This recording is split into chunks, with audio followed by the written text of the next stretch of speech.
आज विश्व हस्ती दिवस। ह्रास पाउछ हाथी संख्या 10 वर्ष 784 मृत। देश में हाथी संख्या वृद्धि पाउथिबा बेले ओडिशा रे हाथी दिनकु दिन ह्रास पाइबार लागिछि। विभागीय अधिकारी उदासीनता और बेआईन शिकार हाथी ह्रासर प्रमुख कारण होइतिबा बेले संख्या लुचाइबा लागि राज्य सरकार विगत 3 वर्ष हेब हाथी गणना कर जाउ नै बोली wild life society of Odisha पक्षर अभियोग होइछि। विगत 10 वर्ष भितर 784 हाथी मृत्यु घटिथिबा जणा पड़िछि। सूचना योग्य जे 1979 मसीहा गणना अनुसार राज्य में मोट हाथी संख्या 2044 थिला बेले 2017 गणना रे या 1976 को खसी आसी। ढेंकानाल, देवगढ़, मयूरभंज, केमुझर, संबलपुर, अनुगुल, सुंदरगढ़ और कटकरे थिबा घंच जंगल हाथी आवासस्थली थिला। व्यापक जंगल क्षय और खाद्य अभाव एमानकु छोट छोट दल में विभक्त करथिला। 2002 मसीह केमुझर जिले में 112 हाथी थिला बेले 2017 रे एही संख्या 40 को खसी आसी। मात्र ढेंकानाल रे एही संख्या 81 को वृद्धि पाई 169 जणा पड़िछि। एहार कारण हेउछि हाथी प्राकृतिक चलापथ कॉरिडोर बंद हवा। जिले में रेंगारी केलान खनन जोगुं एमानक चलापथ बंद हो जाइछि। से कारण ढेंकानाल जिले में हाथी मनुष्य संघर्ष घटना अधिक देखा मिलुछि। सेपरि चंद्रिका अभयारण्य रे 60 ରୁ अधिक हाथी थिला बेले 2017 गणना गोटे मात्र हाथी जणा पड़िछि।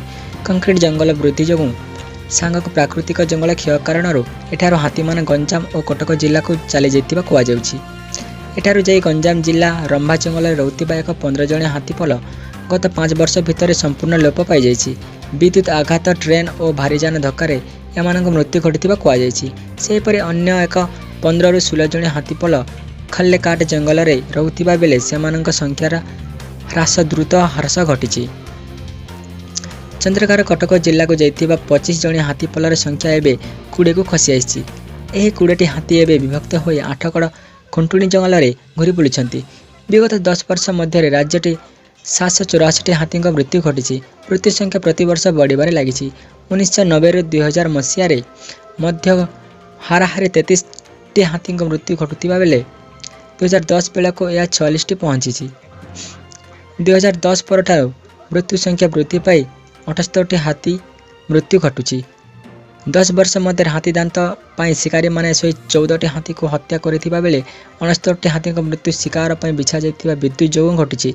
या छड़े विद्युत विभाग अपारगता पाई 45 हाथी मृत्यु घटितिला।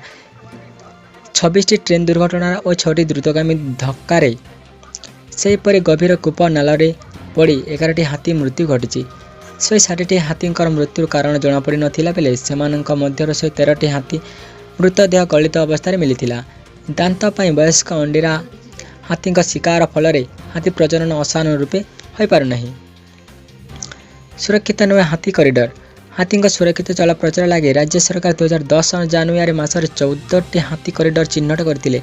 प्राय 870 वर्ग किलोमीटर परिमिति तथा 420.8 किलोमीटर लंबा हाथी कॉरिडोर उन्नतीकरण लगी 20 कोटी टंका व्यय करा जायतिला। एही कॉरिडोर पश्चिम बंग, छत्तीसगढ़ और झारखंड राज्य रे कॉरिडोर मध्य शामिल थिला। मात्र एही योजना केवल कागज कमल रे सीमित रह जाइछि। या छड़ा राज्य सरकार 5टी हस्तीकरण स्थानांतर चिन्हट करथिले।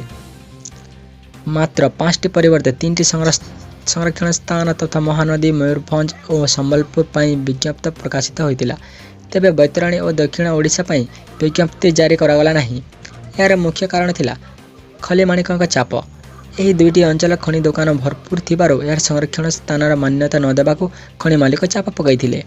एमानक चाप आग राज्य सरकार मुंडा नुआइथिला।